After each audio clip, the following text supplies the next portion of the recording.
Good afternoon, welcome to Market Wrap number 150. Stuart Williamson here at the helm. 150, that's 150 since we started off with a bookcase behind us and a wicker rack. Now we're in our own podcast room, and hopefully next week we'll have a much more salubrious background rather than this. This week we're going to talk about the UK's positive economic outlook and what it means for the housing market. We also review the UK's shocking planning laws and what a mess they're in. Also, who's holding up the UK housing market, and finally the cheapest places in the UK to buy. Why do we do this? To give our clients and potential clients some grist for the mill, some ideas of what to look for, what to think about when buying. So please do subscribe and enjoy, share. Economic activity is improving. How do we know this? Well, market sentiment has registered substantial improvements through late March and into April. Last week, the S&P Global SIPS survey said the UK private sector firms had signalled the fastest increase in business activity for a year during April. That's the third consecutive expansion. New order growth hit 30-month high in the service economy amid rising spending on travel, leisure and entertainment. What does that mean to the housing market? Well, unfortunately, it's a double-edged sword. The readings suggest that the Bank of England has ample room to keep rising interest rates, keep increasing interest rates to make absolutely sure that inflation returns to its target of 2% maximum. Wage inflation, which is one of the key indicators guiding the bank's approach, came in above consensus last week. Strong wage inflation has led to a steep increase in output costs for the month, especially in the service economy, according to the survey. Now, rising output is a positive thing, okay, that's good, but it doesn't mean the Bank of England doesn't think interest rate increases are going to push it into recession. Now, that theme is not limited just to the UK. In the US, 20% of the S&P 500 firms have reported its reporting season, and of that, 3/4 have come in better than analysts are expecting. Meanwhile, in the private sector, output rose at the fastest rate for a year in April. The same sort of analysis is done there. Similarly, the growth accelerating in the US is at an 11-month high, as it was in the UK. The upturn was driven by reviving demand and accompanied by the largest increase in employment for nearly a year. Same thing in Euroland.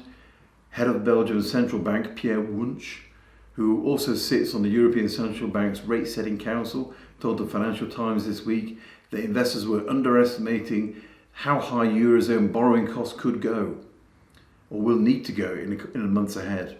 And he did say, and I won't do the accent, that I would not be surprised if we had to go to 4% at some point. So that's not looking good. Interest rates could go up further. UK's planning system, terrible situation. Dire straits from those sort of people who have to deal with it most. Red tape is the worst I can remember in my 30 years of experience, says Taylor Wimpey's chief executive, Jenny Daly. I've got the same. I had to do bat surveys and mushroom surveys to do some work on my house in the UK. She says that between nutrient neutrality, water neutrality and recreational impact zones, as many as 45,000 houses have been rejected each year. That's according to her and the Home Builders Federation. However, the bigger issue has been the government's decision last year to get rid of the mandatory housing targets. Absolutely crazy, as we know.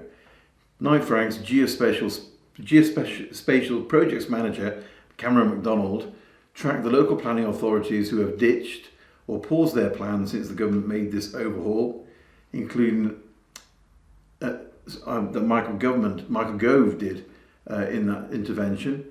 The analysis by the Telegraph, which is interwoven with this, includes an overview of how these authorities intersect with local political control.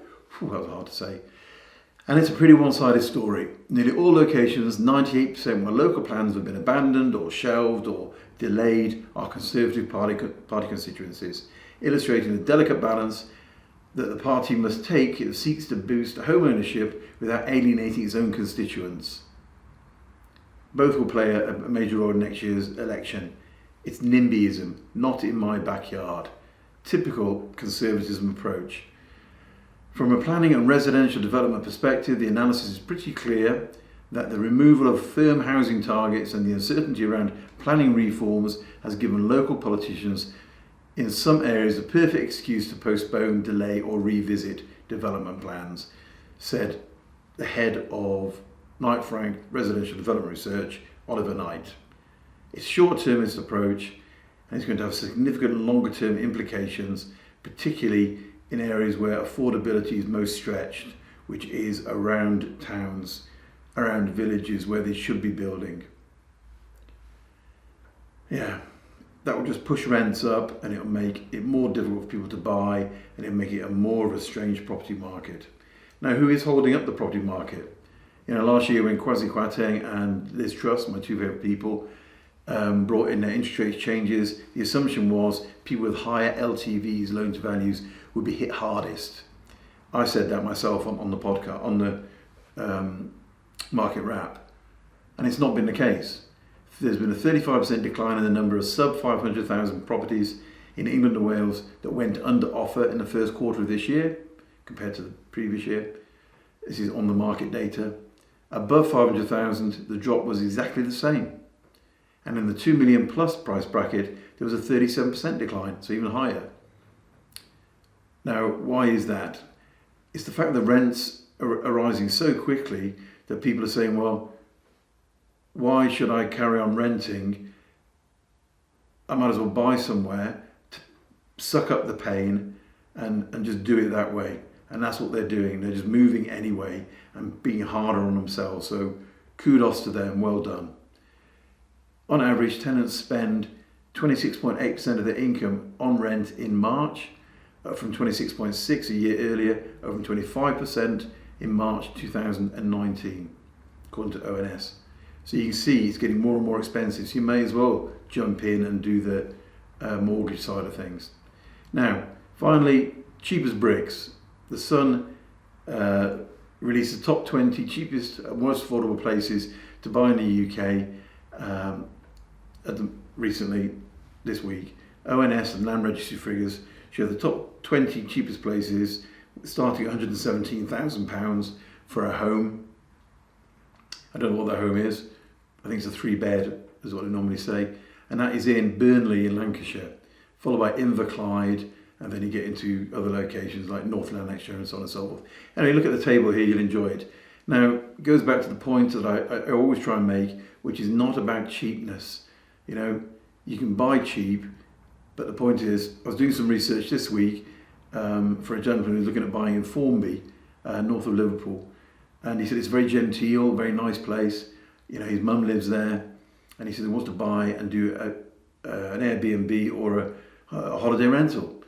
And I said, well, is it a good place? He said, well, yeah, I think it is. I don't really know. So we looked at property data, and propertydata.co.uk, great website. You go to them and you have a look, and they came out and they said, average house price for a two-bed was about 280,000, which is quite high. And they said the number of tenants who are renting, 11%. The average age of the person who is renting there, who is living there, was 50 plus. So it goes directly against the sort of transport infrastructure and employment structure we look at when looking at buying properties. It's got older people living there. It's got a very small rental market. So if you put yours on the market to rent, there's not a lot of people who want to rent there. The people who are there are not the young, motivated, go out and workers. They're the 50 plus people. They're not going to want to rent.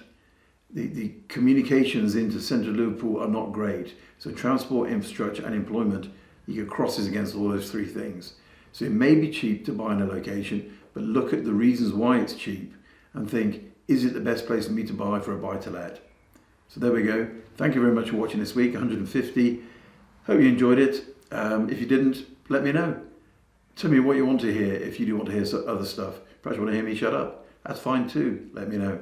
Do take care. Thank you. Cheerio.